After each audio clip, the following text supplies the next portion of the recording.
أعوذ بالله من الشيطان الرجيم. اب میں بڑے ہی ادب اور احترام کے ساتھ صدر اجلاس فضیلت الشیخ مولانا اسد اعظمی مدنی حفظ اللہ استاد جامعہ سلفیہ بنارس سے درخواست کرتا ہوں کہ آپ اپنے صدارتی خطاب سے ہم سامعین کو محسوس فرمائیں. السلام علیکم ورحمۃ اللہ وبرکاتہ. الحمد للہ رب العالمین الرحمن الرحیم مالک یوم الدین والصلاة والسلام على سید الانبیاء والمرسلین سیدنا ونبینا محمد بن عبد اللہ وعلى آلہ واصحابہ ومن تبعهم بإحسان إلى يوم الدين. أشهد أن لا إله إلا الله وحده لا شريك له وأشهد أن محمدا عبده ورسوله. أما بعد، علماء کرام، منتظمین اجلاس، مصلیان مسجد، نوجوانوں، بزرگوں اور عزیز بچوں،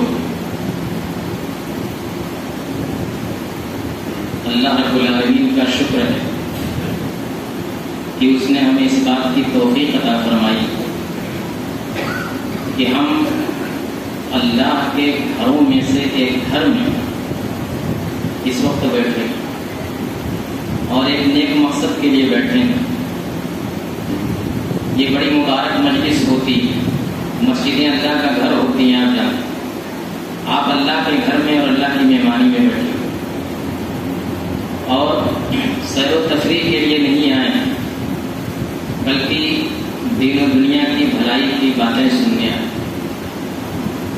اللہ تعالیٰ اس مجلس کو، اس اجلاس کو ہماری نیکیوں میں درج فرمائے اور اسے شرف قبول بخشے.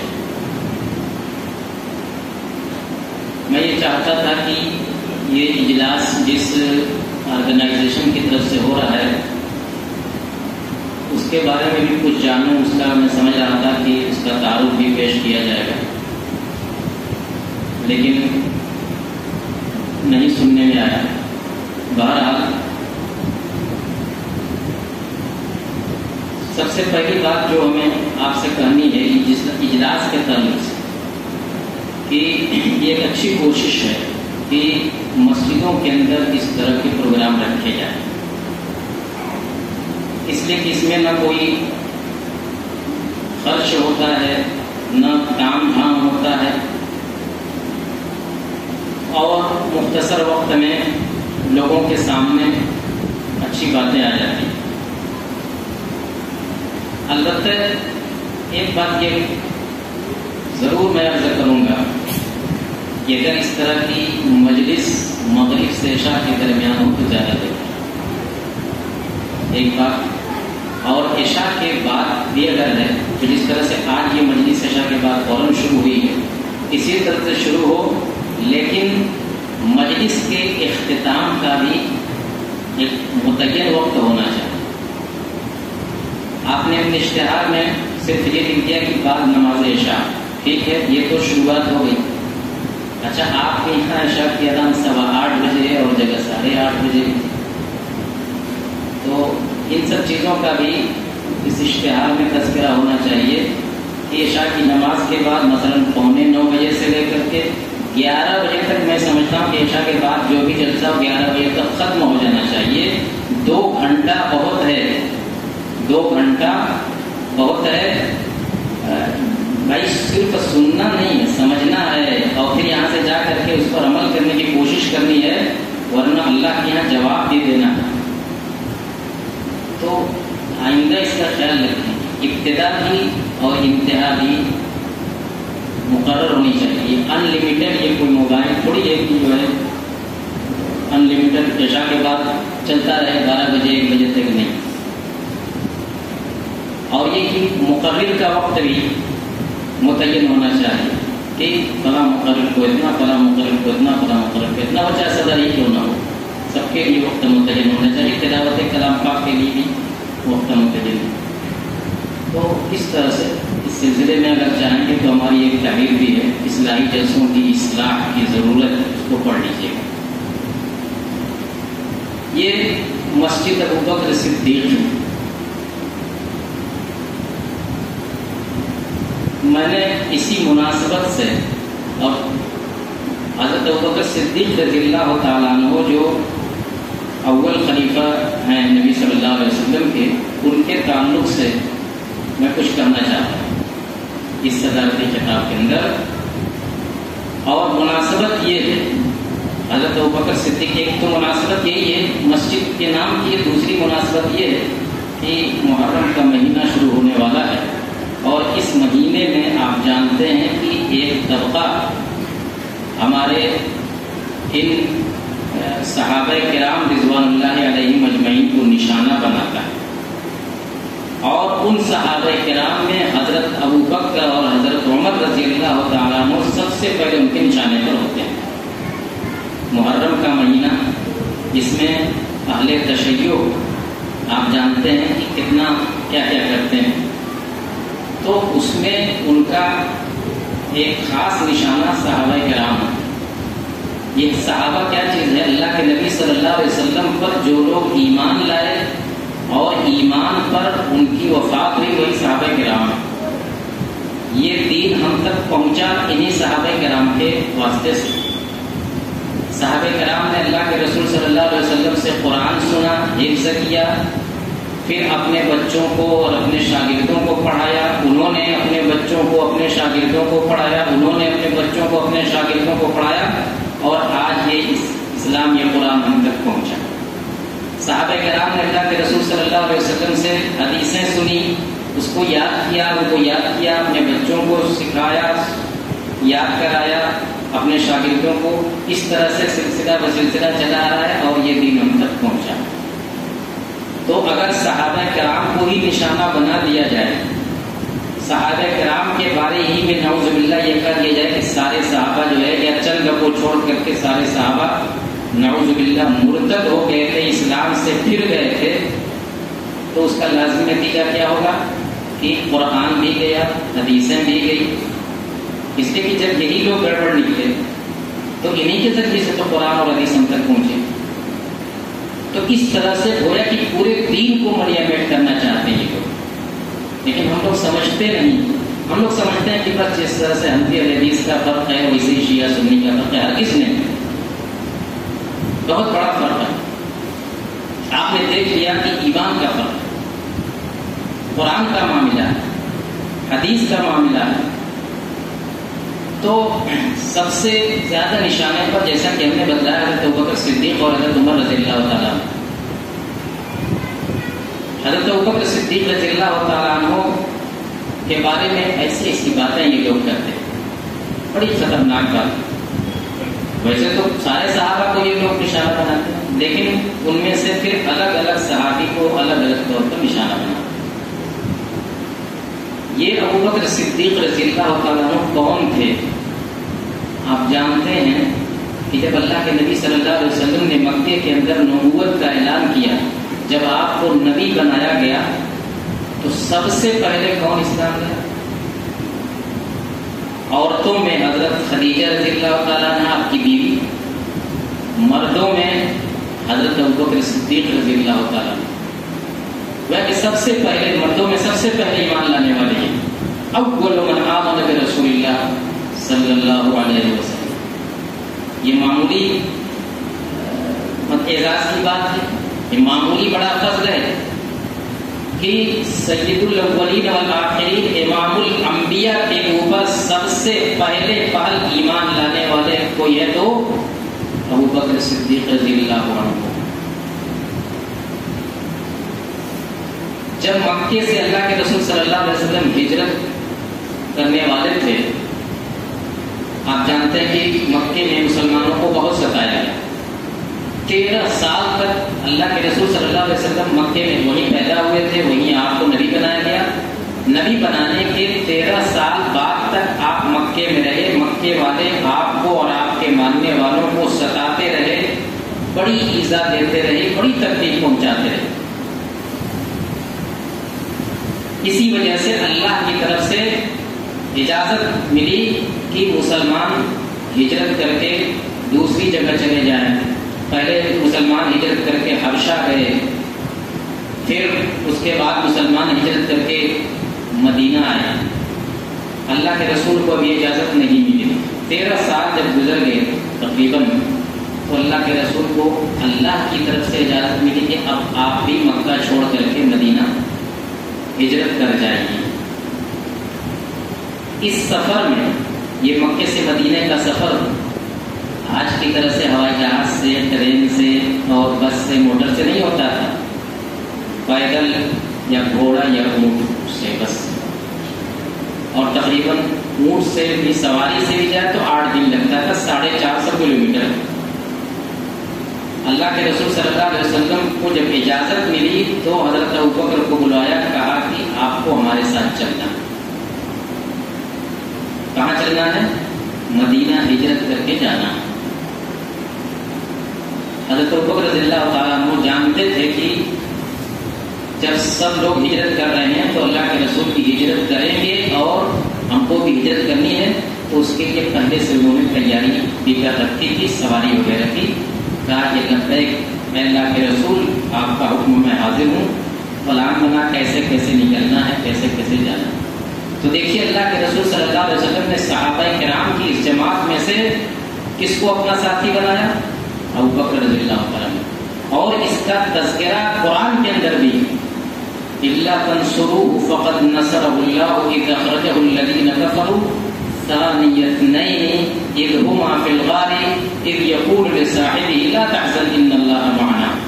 کہ اے لوگوں، اگر تم اس نبی کی مدد نہیں کرو گے تو سن لو اللہ نے ان کی مدد کی. کیسے مدد کی؟ إِذْ أَخْرَجَهُ الَّذِينَ كَفَرُوا، جب کفار نے ان کو مکے سے نکال دیا تھا. ثَانِيَ اثْنَيْنِ، 2 کے دوسرے تھے، یعنی کل 2 آدمی تھے، جن میں سے ایک اللہ کے رسول تھے، دوسرا کون تھا؟ ثانی اثنین، 2 کے دوسرے یہ تھے. تو یہ اور ایک آدمی کون تھے؟ یہی ابوبکر صدیق رضی اللہ عنہ. قرآن میں اس کا ذکر. اذ اخرج ثانی اثنین اذ ہما فی الغار، جب یہ دونوں غار کے اندر تھے، ہجرت کرتے ہوئے جب گئے تو پہلے ایک غار میں پناہ لی، 3 دن تک وہیں چھپے رہے تاکہ جب مکے والے تلاش کریں تو ان کو پریشانی ہو. تو اذ ہما فی الغار اذ یقول لصاحبہ لا تحزن ان اللہ معنا، جب وہ اپنے ساتھی سے، اللہ کے نبی اپنے ساتھی سے کہہ رہے تھے کہ غم مت کرو، اللہ ہمارے ساتھ. یہ کب کہا تھا؟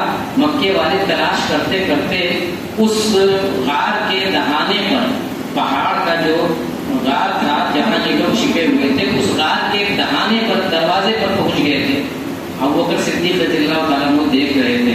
یہ لوگ جو گئے تھے تلاش کرنے، وہ نہیں دیکھ رہے، نہیں دیکھ پا رہے. اللہ تعالیٰ حفاظت کر رہا ہے. حضرت ابوبکر نے کہا کہ اللہ کے رسول، اگر یہ لوگ صرف نگاہ نیچی کر لیں تو ہم لوگ پکڑ جائیں گے. اتنی قریب آ گئے کہ اگر صرف نیچے دیکھ لیں تو ہم لوگ نظر آ جائیں گے. آپ نے فرمایا لا تحزن ان اللہ معنا، یہ قرآن کی آیت ہے.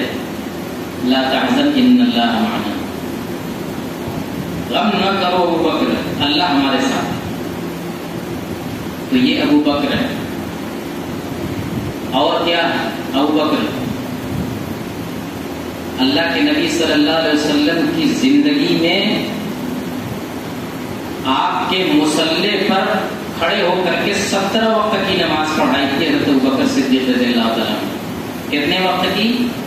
17 وقت. جب آپ بیمار ہو گئے تھے، مرض الموت میں تھے، اب اس پوزیشن میں نہیں تھے کہ اٹھ کر کے مسجد میں جا سکیں. جب حالانکہ یہ گھر، یہ مسجد تھی، مسجد نبوی، اور ایسے ہی آپ کا اسی میں لگا ہوا کمرہ تھا، لیکن آپ کی بیماری اتنی بڑھ گئی تھی کہ آپ اب اس پوزیشن میں تھے کہ مسجد میں آ کر کے نماز کی امامت کریں.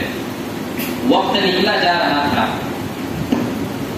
آپ نے کہا کہ مرو ابا بکر فلیصلی بالناس، ابو بکر کو کہو وہ نماز پڑھائیں گے لوگوں. کون کہہ رہا ہے؟ اللہ کے رسول صلی اللہ علیہ وسلم کہہ رہے ہیں. میرے مصلی پر میرے بعد کون کھڑا ہوگا؟ ابو بکر صدیق کھڑے ہوں. عمر بھی تھے وہاں، عثمان بھی تھے، علی بھی تھے، عبداللہ بن عباس بھی تھے، بڑے بڑے صحابہ کرام تھے. لیکن اللہ کے رسول صلی اللہ علیہ وسلم نے کہا کہ ابو بکر نماز پڑھائیں گے میری جگہ پر. یہ معمولی اشارہ ہے کہ میرے بعد خلافت کی بات دور ابو بکر سنبھالیں گے. اب اگر کوئی نہ سمجھے یہ بخاری کی روایت ہے. مرو ابا بکر فلیصلی بالناس. لوگوں نے خاص طور سے عائشہ رضی اللہ تعالیٰ عنہ نے کچھ معذرت کرنی چاہیے کہ ابو بکر کو نہ کھڑا کیجیے، کسی اور کو کھڑا کر دیجیے، آپ کی جگہ پر وہ کھڑے ہوں گے تو پڑھا نہیں پائیں گے. کہا کہ نہیں، مرو ابا بکر فلیصلی بالناس، ابو بکر کو ہی کہو وہی نماز پڑھائیں گے. اصرار کیا آپ نے، چنانچہ ابو بکر نے پڑھایا. 1 وقت کی پڑھایا، 2 وقت کی پڑھایا، 17 وقت کی نماز پڑھائے. اس کے بعد آپ کا انتقال ہوا. یہ تھے ابو بکر صدیق رضی اللہ عنہ. اللہ کی راہ میں کتنا مال خرچ کیا انہوں نے، اس کا اندازہ نہیں لگایا جا سکتا. حضرت عمر رضی اللہ تعالیٰ عنہ بھی بڑے سخی تھے، بڑے فیاض تھے، بڑے خرچ کرنے والے تھے. وہ ہر دم دیکھتے تھے کہ ابو بکر جو ہے ہم سے بازی مار لے جاتے ہیں. جب بھی کوئی چندہ دینا رہتا ہے تو سب سے زیادہ یہی دے دیتے ہیں. ایک مرتبہ اللہ کے رسول نے اعلان کیا کسی مدد کا، تو حضرت عمر نے سوچا، کہا کہ آج تو ابو بکر سے میں بہرحال بازی مار لے جاؤں گا، آج ابو بکر سے زیادہ میں دوں گا. گھر گئے، جتنا مال تھا آپ کے پاس، جتنا پیسہ تھا، اس کو 2 حصے میں کیا. ایک حصہ گھر کے لیے رکھا، ایک حصہ لے کر کے آئے. اللہ کے رسول کے سامنے رکھ دیا. اللہ کے رسول نے کہا کہ ارے گھر کے لیے بھی کچھ بچا چھوڑا ہے کہ کل لے کے چلے آئے. کس سے کہا؟ تو عمر رضی اللہ عنہ. کہا کہ اللہ کے رسول جتنا لے آیا ہوں اتنا ہی گھر کا بھی چھوڑا آیا ہوں. کہا کہ اچھی بات. اس کے بعد حضرت ابو بکر رضی اللہ تعالیٰ عنہ لے آ کر کے سارا مال رکھ دیا. پوچھا ابو بکر گھر کے لیے بھی کچھ چھوڑا ہے کہ نہیں؟ کہا کہ اللہ کے رسول جتنا تھا سب لے آئے، جتنا تھا سب لے آئے. حضرت عمر رضی اللہ تعالیٰ عنہ دیکھنے کے بعد کہتے ہیں کہ آج کے بعد سے میں ابو بکر سے مقابلہ آرائی کی کوشش نہیں کروں گا. ابو بکر سے میں نہیں پڑھ سکتا. اس ابو بکر پر لوگ زبان کھولتے ہیں، اس ابو بکر کو لوگ نشانہ بناتے ہیں، اور ہم ان سے میٹھی میٹھی باتیں کرتے ہیں. حضرت ابو بکر کے مناقب میں سے بڑے سارے ان کے فضائل، بڑے سارے مناقب ہیں. ایک مرتبہ ایک عورت آئی آپ کے پاس، کوئی کام رہا ہوگا، کچھ پوچھنا رہا ہوگا، کوئی اور بات رہے گی. اللہ کے رسول صلی اللہ علیہ وسلم نے ان سے کہا کہ پھر دوبارہ آنا.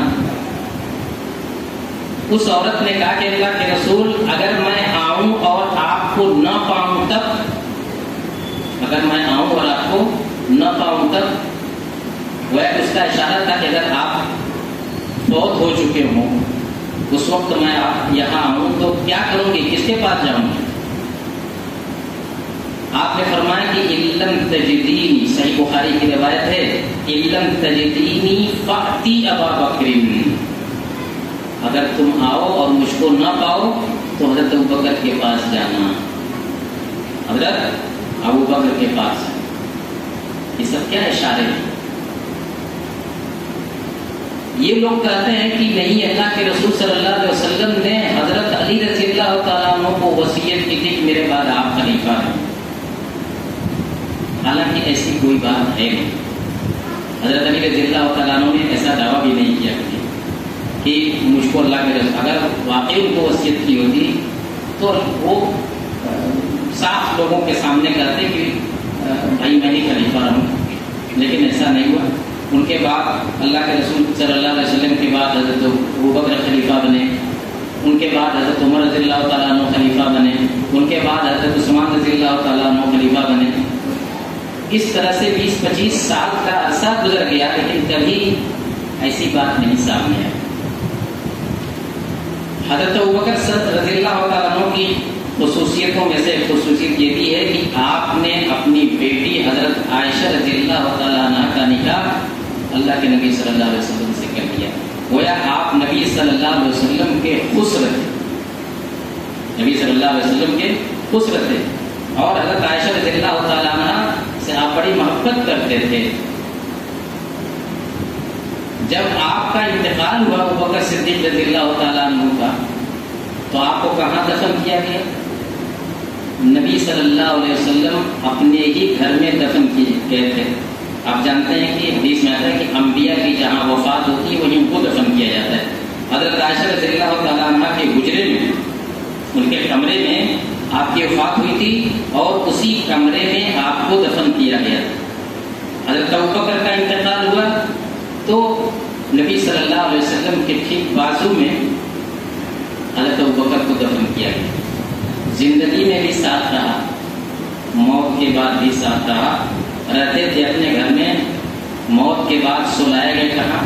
نبی کے گھر میں, نبی کے بغل میں. معمولی بڑا فضل ہے. ان کے بعد حضرت عمر رضی اللہ تعالیٰ عنہ کا انتقال ہوا, ان کے بعد ان کی قبر بنی.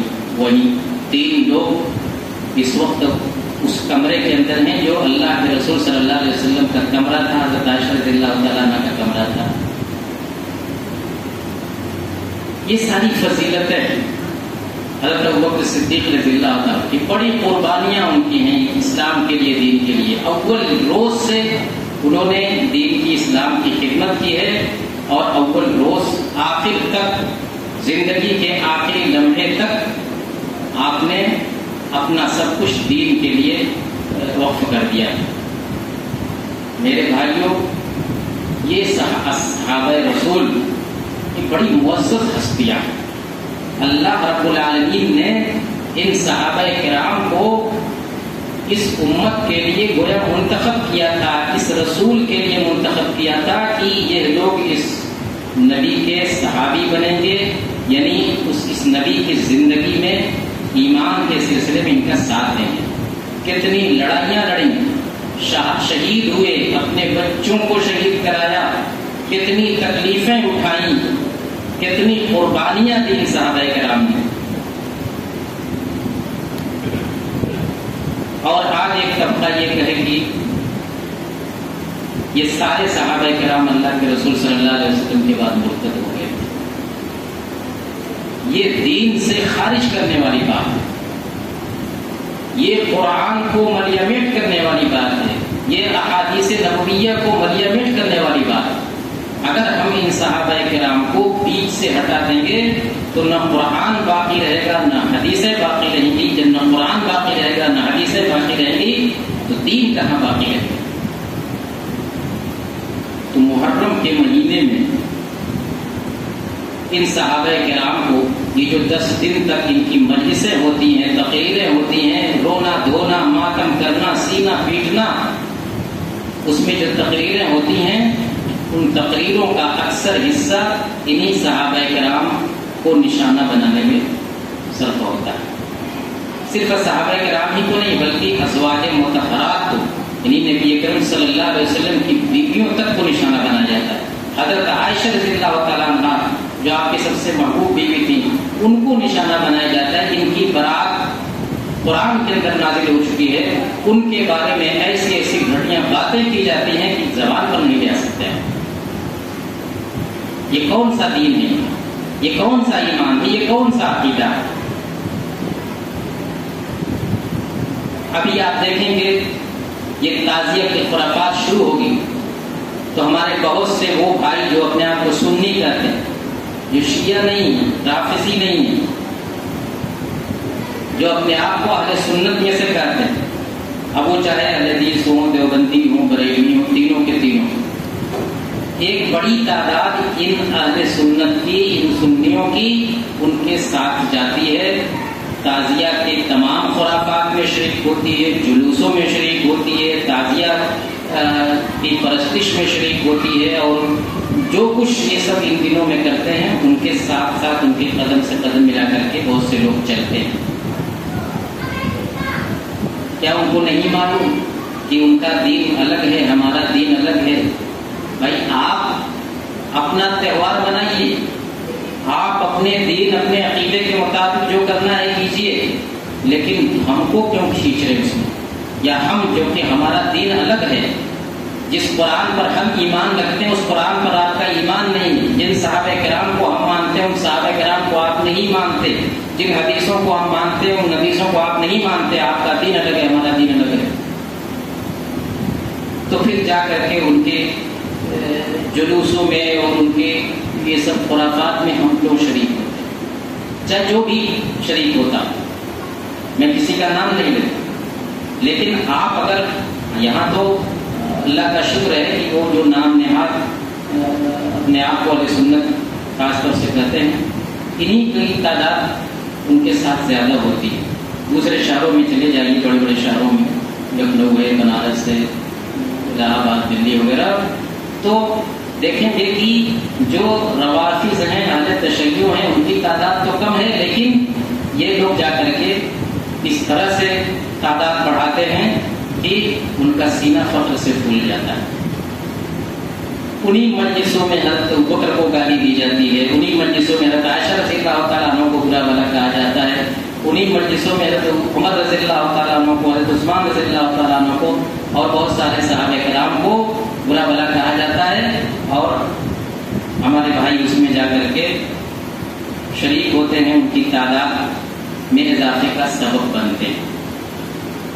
حالانکہ یہ متفق علیہ بات ہے کہ اہل سنت کے یہ تینوں فرقے جو ہیں، اہل حدیث، بریلوی، دیوبندی، تینوں اس بات پر متفق ہیں کہ تعزیہ داری کا یہ کل کا کل عمل غلط ہے، بدعت ہے، خرافات ہے، بلکہ بسا اوقات شرک تک پہنچانے والا عمل۔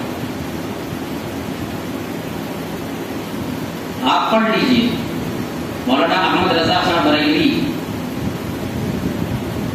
جو بریلویوں کے امام ہیں، انہوں نے باقاعدہ ان کی دو مستقل کتابیں ہیں، دو مستقل رسالے ہیں، ایک اسلام اور تعزیہ داری کے نام سے ہے، اور ایک رسالے کا نام ہے اعارف افادہ بما فی تعزیۃ الہند و بیان الشہادہ۔ دونوں رسالے اردو ہی میں ہیں، اور ان کے ایک فتاوی رضویہ فتاوی کا مجموعہ ہے، اس میں جگہ جگہ انہوں نے لکھا ہے، ایک ایک چیز کو تعزیہ داری سے متعلق جتنے رسم و رواج ہیں سب کے بارے میں لکھا ہے کہ یہ بھی غلط ہے، یہ بھی غلط ہے۔ یہ کہا کہ یہ بدعات و خرافات کا مجموعہ ہے، اور سب چیزوں میں تو اعلیٰ حضرت کا حوالہ دیا جاتا ہے، یہاں اعلیٰ حضرت بھول جاتے ہیں، ان کی تمام تعلیمات کو ٹھکرا کر کے، اور یہ لوگ چلے جاتے ہیں تعزیہ منانے، تعزیہ اٹھانے۔ دیوبندی علماء بھی اس کے قائل نہیں، ان کے فتاوا میں بھی، ان کے جتنے علماء کے فتاوا آپ دیکھ لیجئے، صراحت سے انہوں نے منع کیا ہے، اس کے بارے میں لکھا ہے کہ یہ سب کچھ غلط ہے اور اس میں کسی طرح سے شرکت جائز نہیں۔ اہل حدیث علماء تو خیر ہیں ہی خیر۔ اس لیے میرے بھائیوں، ہمیں اپنے عقیدے کو پہچاننا چاہیے اور دوسروں کے عقیدے کو بھی پہچاننا چاہیے۔ کہتے ہیں کہ وہ بضد دیہات تبین الاشیاء، جب تک کہ دوسرے کے عقیدے کو نہیں جانیں گے تب تک آپ اپنے آپ کو بچا نہیں سکتے، اور یہی نہ جاننے کی وجہ سے یہ اتنی بڑی تعداد ہماری، یا اپنے آپ کو اہل سنت کہلانے والوں کی، ان کے جلوسوں میں اور ان کے خرافات میں جا کر کے شریک ہوتی۔ یہ سب باتیں عام طور سے بیان نہیں کی جاتی، پتہ نہیں کون سی مصلحت ہوتی ہے، حالانکہ اس کا تعلق دین سے ہے، عقیدے سے۔ قرآن کی آیتیں بھری پڑی ہیں صحابہ کرام کی فضیلت کے بارے میں، احادیث نبویہ کا ایک طویل سلسلہ ہے، پورے مہینے بیان کیا جائے تب بھی وہ ختم نہیں ہو، لیکن اس کے باوجود ہم اس کی اہمیت کو نہیں سمجھتے، اس کی نزاکت کو نہیں سمجھتے۔ ارے ابھی ہمارے بچپن کی بات ہے کہ ہمارے محلوں میں تعزیے بنائے جاتے ہیں، ہمارے محلوں میں تعزیے بنائے جاتے ہیں، جبکہ اس پورے علاقے میں کوئی اس فرقے کا شاید ہے نہیں، ہے بھی تو اکا دکا ہو، کون بنا تھا اس کو معلوم کیجیے. بہرحال یہ بہت زیادہ تفصیل کا موقع نہیں ہے اور مجھے مختصراً صدارتی کلمات کرنے کا حکم دیا گیا تھا اور اس حکم کی تعمیل میں میں نے یہ سب باتیں آپ کے سامنے رکھی ہیں مسجد کی مناسبت سے اور آنے والے ماہ محرم کی مناسبت سے. اللہ رب العالمین سے ہمیں دعا کرنا چاہیے کہ الہ العالمین تو ہمیں اس بات کی توفیق دے کہ ہم اپنے عقیدے کو سیکھیں, اپنے عقیدے کی حفاظت کریں اور ہمارے عقیدے کو برباد کرنے والی جو چیزیں ہیں ان چیزوں کو بھی ہم جانیں اور ان چیزوں سے ہم بچنے کی خود بھی کوشش کریں, دوسروں کو بھی بچانے کی کوشش کریں. اس میں لڑائی جھگڑا کرنے کی ضرورت نہیں ہے, اس میں بحث و مباحثہ کرنے کی ضرورت نہیں ہے. ہمارا دین یہ ہے, ہماری تعلیم یہ ہے, ہماری شریعت یہ ہے. تمہارا دین یہ ہے, تمہاری تعلیم یہ ہے, تمہاری شریعت یہ ہے. اس طرح سے پوری سنجیدگی کے ساتھ اور پوری متانت کے ساتھ. آج افسوس کی بات یہ ہے کہ ہمارا نوجوان جو سوشل میڈیا پر بڑا وقت گزارتا ہے اس کی زبان بڑی خراب ہے. کوئی بھی بات ہوتی ہے تو فوراً گالی گلوچ بند کراتا ہے. ہمارا دین اس کی اجازت نہیں ہے. آپ کو جو کچھ کرنا ہے پوری سنجیدگی کے ساتھ کہیے, اپنی بات رکھیے. آپ کی ذمہ داری یہ نہیں کہ سامنے والا آپ کی بات مانے. یہ تو نبی کو بھی کہا گیا تھا کہ علیک الا البلاغ, آپ کا کام صرف پہنچانا, آپ کا کام صرف بتانا. ہدایت آپ کا کام نہیں, ہدایت اللہ تعالیٰ دینے والا ہے. انک لا تہدی من احببت ولکن اللہ یہدی من یشاء. تو ہماری بھی ذمہ داری یہ ہے کہ جو حق بات ہے ہم مثبت انداز میں سامنے رکھ دیں. گالی گلوچ کی اجازت ہمارا دین نہیں دیتا, بکواس کرنے کی ہمارا دین اجازت نہیں دیتا. ہم سنجیدگی کے ساتھ اپنی بات پیش کر دیں. قرآن کی بات, حدیثوں کی بات, شریعت کی بات, جو بھی بات ہو سنجیدگی کے ساتھ دنیا کے سامنے رکھ دیں. جس کو ماننا ہوگا وہ مانے گا, نہیں ماننا ہوگا اس کا ذمہ دار ہوگا. ہماری ذمہ داری ختم ہو جائے گی. اس لیے ہماری ذمہ داری ہے کہ ہم دنیا کو حق بتائیں. ہماری ذمہ داری جس طرح سے نبی کی ذمہ داری تھی اسی طرح سے نبی کے بعد ان کے ماننے والوں کی. قل هذه سبیلی ادعو الی اللہ علی بصیرۃ انا ومن اتبعنی. میں بھی اور میرے ماننے والے سب اللہ کی طرف بلاتے ہیں بصیرت کے ساتھ. تو بصیرت کے ساتھ ہم اللہ کی طرف, اللہ کے راستے کی طرف, قرآن کی طرف, حدیث کی طرف, صحیح عقیدے کی طرف لوگوں کو بلائیں, ان کے سامنے صحیح اسلام پیش کر دیں. اب وہ مانتے ہیں نہیں مانتے ہیں اس کے ذمہ دار ہو. اللہ تعالیٰ ہمیں اپنی ذمہ داریوں کو سمجھنے اور ساتھ ہی ان ذمہ داریوں کو برتنے کی توفیق عطا فرمائے. جب تک اس دنیا میں رکھے دین پر, ایمان پر, اسلام پر رکھے, اور جب خاتمہ ہو تو ایمان پر خاتمہ ہو. آمین. وآخر دعوانا ان الحمد للہ رب العالمین. والسلام علیکم ورحمۃ اللہ وبرکاتہ.